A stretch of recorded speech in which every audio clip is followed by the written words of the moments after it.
What's up, family? I know I'm supposed to be driving doing these videos. I'm trying to get away from this, but anyway, we're just gonna have some small talk, just transportation talk, just business talk, you guys. You know, if you don't have a pen and paper, get a pen and paper once you watch this video.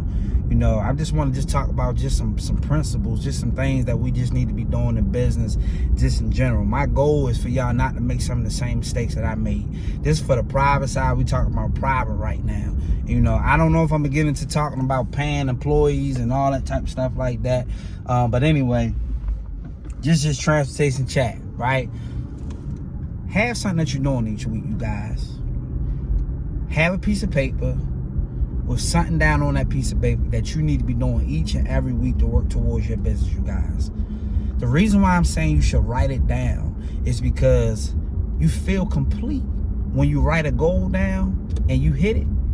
You feel good about it. Sometimes when you just doing this and doing this and doing this and you ain't seeing no fruit and you putting all this out and all that out, it kind of discourages you. You know what I'm saying? You don't have that same drive, that same motivation that you had towards that goal. But if you write 3 things down a week, 3 things, no, write 5 because you probably get 3 done. You plant a seed every time you write down one of those things and you complete that. If you do that, you're gonna plant the seed, and we all know a seed gonna come up in due season, right? So within those 5 things, that could be finding out about insurance. You know what I'm saying? If you don't get them 5 done this week, go to it next week. And if you can't get one of those things done by yourself, that means you need to reach out to somebody. You know what I'm saying? Hit me up on Instagram. See if I can hit you up, help you out. You know what I mean? And I can call somebody that might know something. You understand what I'm saying? That can help you or center in your area. If you can't get through that one thing that you got on there. Next thing could be going to facilities, doing it could be something market-wise that you can have written down, right? But you need to have something that you're working towards each and every week until you get to your goal, to your ultimate goal. And then once you get all that stuff done, don't get complacent. Once you get the working and things doing a little bit better. So I'm talking to y'all too. That's a little complacent where y'all at right now. You know what I'm saying? Continue to grow.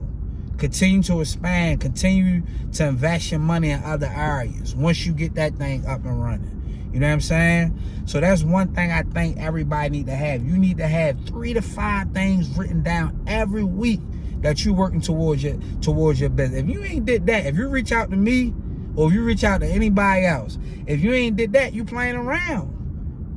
And whatever business you doing, they ain't gotta be transportation. That could be anything, you guys. And like you said, if you can't get one of those things done on your own, then you need to reach out to somebody and try to get the help that you need to try to complete that one goal or that one step that you got written down. Next thing I'm gonna talk about is employment, paying people and stuff like that. You know what I'm saying? Once you get to that stage, now if you're doing it by yourself, like I was doing, it was me and my wife all them years, and we had one part-time person, it was easy to manage. You know what I'm saying? If you plan to hire people eventually, charge as if you already have somebody hired. That's what I would do, right? And that's private side on your calculations with that. Now, when you're dealing with service agreements and stuff like that, schools that got their budget and they can't go over their budget with those charter schools and stuff like that, you dealing with their money. You don't really have no control over that. Even you're going to take that pay that they offering, you know what I'm saying, or you're going to walk away. So that's why I say private should be your foundation. If you in a state where private can be your foundation, that's any state, private can be a foundation, because there's people out there that don't deal with Medicaid. You know, everybody don't have Medicaid. Y'all gotta ask yourself, do you think everybody in a wheelchair got Medicaid? Do you think everybody that go to a doctor's office have Medicaid?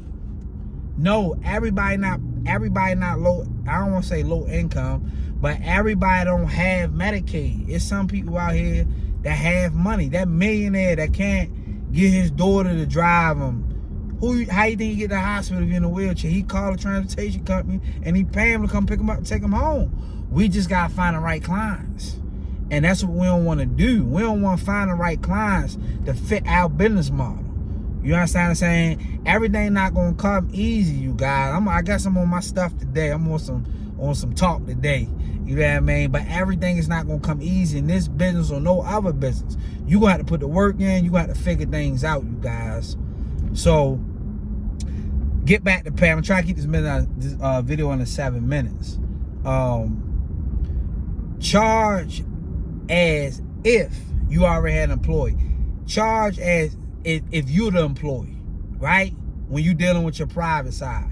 What I mean, so say you're gonna bring somebody in 4 days or 3 days for 8 hours a day. Do your calculation on how much it's gonna pay for that. You know what I'm saying? And then ask yourself, hey, is it enough profit enough for me for what I'm charging? You know what I'm saying? If it's not, that means you need to go up on your prices. That's what you need to do. You know what I'm saying? That's what you need to do. Now, as far as the service agreements in them schools that got their budget, because they got a budget, they can't, if you're dealing with a school in general like that, because I have come across stuff like that, you know, you're going to have to just, if you take that stuff, you just take it. But I would just use that as fillers to pay that employee, maybe pay the overhead on the business. But my private pay, that's going to be my money. You know what I'm saying? But all that other stuff, that just gets you going if you're going to take that type of stuff, you know. But then you got to make sure you still making a profit. Do your calculation. Check out the mileage on what they talking about the consumer going at, coming back home. If it's money in it to be made, okay, you can fool with it. You know what I'm saying? But I still wouldn't base my whole business model around that. I just wouldn't do it. Just me personally. Just be honest with y'all. So I'm going to do a part B after I do this group that I'm about to go do, y'all. And I drop another video on the way back, and we'll just talk about that a little bit. Maybe talk about party bus a little bit. Y'all be blessed. I'll catch y'all on the next one.